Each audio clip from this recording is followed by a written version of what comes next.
ನೀವರಿಗೆ ಮಾಡಬೇಡ, ಅದೆಲ್ಲ ಹೈಕಮಾಂಡ್ ತೀರ್ಮಾನ ಮಾಡ್ತಾರೆ. ಮಾಧ್ಯಮದಲ್ಲಿ ಇದ್ದಷ್ಟೇ ಕಾಣಲ್ಲ ನನಗೆ. ಮಾಧ್ಯಮದಲ್ಲಿ ಸ್ವಾಭಾವಿಕವಾಗಿ ನೀವೆಲ್ಲ ತೋರಿಸ್ತಾ ಇದ್ದೀರಿ. ಬಟ್ ಏನೇ ತೀರ್ಮಾನ ಆದ್ರೂ ಕೂಡ ನಮ್ಮ ಪಕ್ಷದೊಳಗೆ ಹೈಕಮಾಂಡ್ ಅವರು ತೀರ್ಮಾನ ಮಾಡ್ತಾರೆ. ಹೈಕಮಾಂಡ್ ತೀರ್ಮಾನಕ್ಕೆ ಯಾವತ್ತೂ ಕೂಡ ಎಲ್ಲರೂ ಕೂಡ ಅದು ಬದ್ಧವಾಗಿರ್ತಕ್ಕಂಥ ವ್ಯವಸ್ಥೆ ಇರ್ತದೆ. ಇದ್ರ ಬಗ್ಗೆ ನಾನು ಹೆಚ್ಚು ವಿಶ್ಲೇಷಣೆ ಮಾಡೋಕ್ಕೆ ಹೋಗೋದಿಲ್ಲ, ಯಾವತ್ತೂ ಕೂಡ ನಾನು ಮಾಡಿಲ್ಲ. ಎಲ್ಲ ಅದೆಲ್ಲದೂ ಕೂಡ ಹೈಕಮಾಂಡ್ ಅವರಿಗೇ ಅಧಿಕಾರ ಇರೋದು. ಅದನ್ನು ಮಾನ್ಯ ಮುಖ್ಯಮಂತ್ರಿಗಳಾಗಿರ್ತಕ್ಕಂಥ ಸಿದ್ದರಾಮಯ್ಯ ಸಾಹೇಬರು ಹೇಳಿದ್ದಾರೆ, ಡಿ.ಕೆ. ಶಿವಕುಮಾರ್ ಸಾಹೇಬರು ಅಧ್ಯಕ್ಷರು ಮತ್ತು DCM ಅವರು ಹೇಳಿದ್ದಾರೆ. ಅದನ್ನು ನಾವು ಕೂಡ ಎಲ್ಲರೂ ಹೇಳ್ತೀವಿ. ಅದಕ್ಕೆ ಪ್ರತಿಪಾದ ಅಲ್ಲ, ಡೆಲ್ಲಿ ಅವ್ರ ಹತ್ರ ಕೀಲಿಕ್ಕೆ ಇದೆ ಅಂತ ಹೇಳಿದ್ರೆ ನೀವು ನನಗೆ ಪ್ರಶ್ನೆ ಕೇಳಿದ್ರೆ ಏನಾರು ಆಗತ್ತಾ? ಎಲ್ಲರದು ಅದ್ರ ಬಗ್ಗೆ ನನಗೆ ಗೊತ್ತಿಲ್ಲ. ನಾನು ಏನೋ ಮಾಧ್ಯಮದಲ್ಲಿ ನೋಡಿದೆ. ನಾನು DCM ಅವ್ರು ನಾನು ಹಾಕಿಲ್ಲ ಅಂದರು. ಸೊ ಅದಾದಮೇಲೆ ನೀವು CM ಅವ್ರದ್ದು ಅಂತ ತೋರಿಸ್ತೀರಿ. ನೀವು ಹೇಳೋದನ್ನ ಯಾವಾಗ ಬೆಳಗ್ಗೆಯಿಂದ ಸಾಯಂಕಾಲ ಒಂದು 5-6 ಪಾರ್ಟ್ಸ್ ಸೀರಿಯಲ್ಸ್ ಆಗಿಬಿಟ್ಟಿರ್ತದೆ. ನಿಮ್ದು ನೋಡಿ ನನಗೆ ಕನ್ಫ್ಯೂಷನ್, ನಾವೇನು ಮಾಡಬೇಕು ಗೊತ್ತಾಗಲ್ಲ. ಅದಕ್ಕೆ ಬಾಯಿ ಮುಚ್ಕೊಂಡಿರು ಅಂತ ಹೇಳಿದ್ದಾರೆ, ಬಾಯಿ ಮುಚ್ಕೊಂಡಿದ್ದೇನೆ.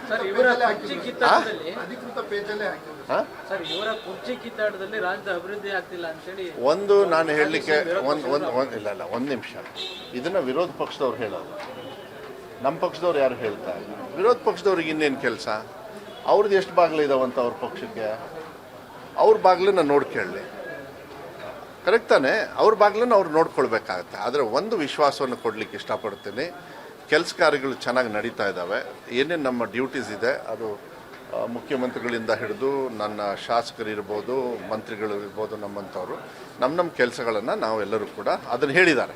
ನಿಮ್ಮ ಕೆಲಸ ನೀವು ನೋಡ್ಕೊಳ್ಳಿ ಅಂತ ಅದನ್ನು ನಾವು ಮಾಡ್ತಾಯಿದ್ವಿ. ನಿನ್ನೆನೂ ಕೂಡ ಸಾಕಷ್ಟು ನಿರ್ಧಾರಗಳನ್ನು ಸಚಿವ ಸಂಪುಟದಲ್ಲೂ ಕೂಡ ಭಾಳ ಅನ್ಯೋನ್ಯವಾಗಿ ಭಾಳ ಒಳ್ಳೆ ರೀತಿಯಲ್ಲಿ ನಾವು ಮಾಡ್ಕೊಂಡು ಹೋಗ್ತಾ ಇದ್ವಿ. ಒಂದು ವೇಳೆ ಸಿದ್ದರಾಮಯ್ಯ ಕೆಳಗಿಳಿಸಿದ್ರೆ 60-70 ಜನ ಶಾಸಕರು ರೆಬಲ್ ಆಗ್ತಾರೆ ಅಂತ ಹೇಳಿ ರಾಮಚಂದ್ರಪ್ಪ ಹೇಳಿದ್ರು. ಅಲ್ಲ ರೀ, ನಾನು ಏನಂತ ಇದ್ದೀನಿ, ಈ ಚರ್ಚೆ ಎಲ್ಲ ಡೆಲ್ಲಿಯಲ್ಲಿ ಇರಬೇಕಾದ್ರೆ ನೀವು ನಮಗೆ ಕೇಳಿದರೆ ಹೇಗೆ? ಯಾರೋ ಒಬ್ರು ಉತ್ತರ ಕೇಳ್ತಾರೆ ಪ್ರಶ್ನೆ ಅಂತೇಳಿ ನಾನು ಅದಕ್ಕೆ ಹೇಳಿ ನೀವು ಅದನ್ನ ವಿಶ್ಲೇಷಣೆ ಮಾಡ್ತಕ್ಕಂಥ ಪ್ರಶ್ನೆ ಬರೋದಿಲ್ಲ. ಎಲ್ಲದೂ ಕೂಡ ತೀರ್ಮಾನ ಹೈಕಮಾಂಡ್. ಈಗ ಸದ್ಯಕ್ಕೆ ಹೈಕಮಾಂಡ್ ಅವ್ರು ಹೇಳಿರೋದು ಬಾಯಿ ಮುಚ್ಕೊಂಡು ಕೂತ್ಕೊಳ್ಳಿ, ಏನಾರು ಹಂಗಿದ್ರೆ ನಾವು ತೀರ್ಮಾನ ಮಾಡ್ತೀವಿ. ಬಹಳಷ್ಟು ಶಾಸಕರು ಮಿನಿಸ್ಟರ್ ಆಗಬೇಕು ಅಂತ ಆಸೆ. ಯಾಕೆ ಆಗಬಾರ್ದು ಅಂತ ನಿಮಗೇನು ಹೊಟ್ಟೆ ಕಿಚ್ಚ?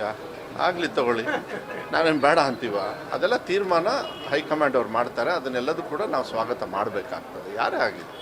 ಅದನ್ನೇನು ರೀ ನೋಡಿ, ವಿರೋಧ ಪಕ್ಷದವರಿಗೆ ನಾನು ಉತ್ತರ ಕೊಡೋದಕ್ಕೆ ಹೋಗೋದಿಲ್ಲ. ನನಗೆ ಕೆಲಸ ಕಾರ್ಯಗಳಿದ್ದಾವೆ, ನಿಮಗೂ ಬೇರೆ ಬೇರೆ ಕೆಲಸ ಕಾರ್ಯಗಳಿದ್ದಾವೆ, ಅದನ್ನ ತಗೊಳ್ಳಿ. ವಿರೋಧ ಪಕ್ಷದವರು ಅವರಿಗೆ ಕಿಟಕಿನೇ ಇಲ್ಲ, ಬರೀ ಬಾಗ್ಲಾಗ್ಬಿಟ್ಟಾವ. ಅವರಿಗೆ ಅವು ಏನೇನು ಕಿಟಕಿಗಳಿದ್ದಾವೆ ಎಲ್ಲ ಬಾಗ್ಲು ಕನ್ವರ್ಟ್ ಮಾಡಿಕೊಂಡು ಕುತ್ಕೊಂಡ್ಬಿಟ್ಟಾರೆ. ಅವ್ರಿಗೆ ಎತ್ಲಾಗಿ ಹೋಗ್ಬೇಕಂತಾನೆ ಗೊತ್ತಿಲ್ಲ. ಅದಕ್ಕೆ ನಮ್ಮ ಕಡೆಗೆ ಇತ್ಲಾಗ ನೋಡಕ್ಕೆ ಹೋಗ್ತಾರೆ. ಅದ್ರ ಬಗ್ಗೆ ತಲೆ ಕೆಡಿಸ್ಕೊಡಕ್ಕೆ ಹೋಗ್ಬೇಡಿ. ಹಾಂ, ಯಾವುದು ನೋಡಿ, ಅದನ್ನ ನನಗೆ ಗೊತ್ತು. ಯಾರ್ಯಾರ್ದು ಕೆಲವು ಪ್ರೇರಣೆ ಇದೆ ಅಂತಲೂ ನನಗೆ ಚೆನ್ನಾಗಿ ಗೊತ್ತಿದೆ. ಆದರೆ ಅವ್ರಿಗೆ ಒಂದೇ ಮಾತು ಹೇಳ್ತೀನಿ, ನಾನು ವಿಧಾನಸೌಧದಲ್ಲಿ ಹೇಳಿದ್ದೀನಿ, 95ಇಂದ 2005ವರೆಗೂ ಕೊಡಿ ಅಂತ ಮಾನ್ಯ ಮುಖ್ಯಮಂತ್ರಿಗಳಿಗೆ ನಾನು ಕಳಿಸಿದ್ದೀನಿ. ನಾನೆಲ್ಲ ತೀರ್ಮಾನ ಮಾಡೋದು. ಅದು ಅನುದಾನ ಬೇಕಾಗ್ತದೆ ಅದಕ್ಕೆ. ಆಮೇಲೆ ಅನುದಾನದಲ್ಲಿ ಮಾನ್ಯ ಮುಖ್ಯಮಂತ್ರಿಗಳು ನೋಡೋಣ ನಮ್ಮದು ನೆಕ್ಸ್ಟ್ ಬಜೆಟಿಗೆ ಅಂತ ಹೇಳಿದ್ದಾರೆ. ಇದು ಮಾಡಿದ್ರು ನೆಕ್ಸ್ಟ್ ಬಜೆಟಿಗೆ, ಯಾಕೆಂದ್ರೆ ಬಜೆಟ್ ಅಲೋಕೇಶನ್ ಬೇಕು ಅದಕ್ಕೆ. ಅದನ್ನು ಮಾಡೋಣ ನಾವು. ಅದಾದ ತಕ್ಷಣ ನಾವು ಮಾಡಬೇಕು.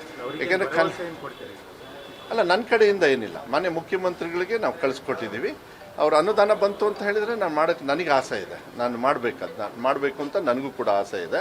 ಯಾಕೆಂದರೆ 95ರಲ್ಲಿ. ಆದರೆ ಹಿಂದೆ ಕೆಲವರು ಒಂದಿಬ್ಬರು ಪ್ರಶ್ನೆ ಮಾಡಿದರು ನನಗೆ, ಅವ್ರ ಅವಧಿಯಲ್ಲಿ ಯಾಕೆ ಮಾಡಲಿಲ್ಲ ಅಂತ ಕೇಳಬೇಕಾಗತ್ತೆ ನಾನು. ಸೊ ನಾನು ಅದನ್ನು ಹೇಳೋದಕ್ಕೆ ಹೋಗೋದಿಲ್ಲ. ಆದರೆ 95ಇಂದ ನಾನು ಮಾಡಬೇಕಂತ ವಿಧಾನಸೌಧದಲ್ಲೇ ನಾನು ಉತ್ತರ ಕೊಟ್ಟಿದ್ದೀನಿ. ಫೈನಾನ್ಸಿಂದ ನನಗೆ ಅಪ್ರೂವಲ್ ಬಂದ ತಕ್ಷಣ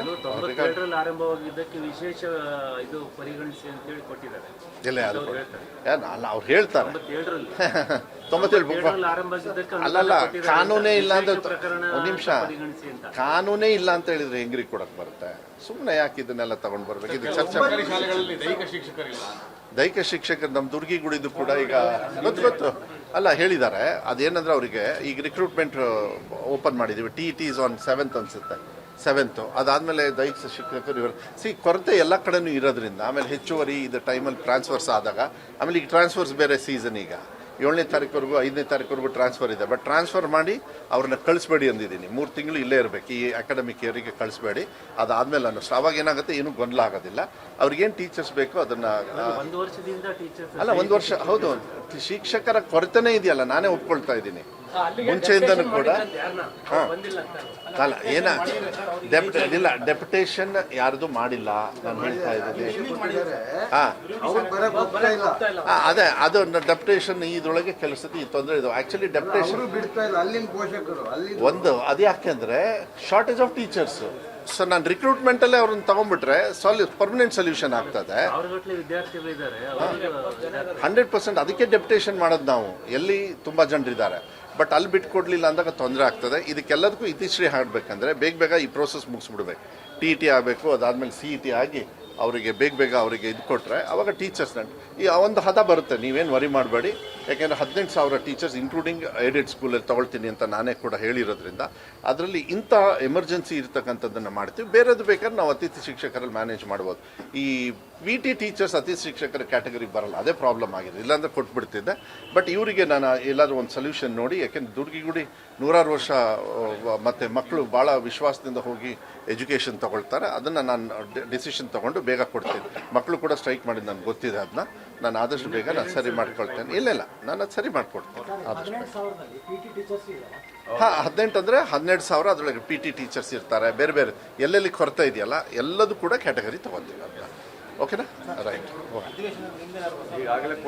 ಅಧಿವೇಶನದಲ್ಲಿ 1-2 ಬಿಲ್ ತರಬೇಕಂತ ಇದ್ದೀವಿ. ಅಲ್ಲ ಅದನ್ನ ಬೇಡ, ಅದನ್ನು ನಾನು ಹೇಳ್ತೀನಿ ಅದನ್ನು ಬಿಫೋರ್ ಇದನ್ನು.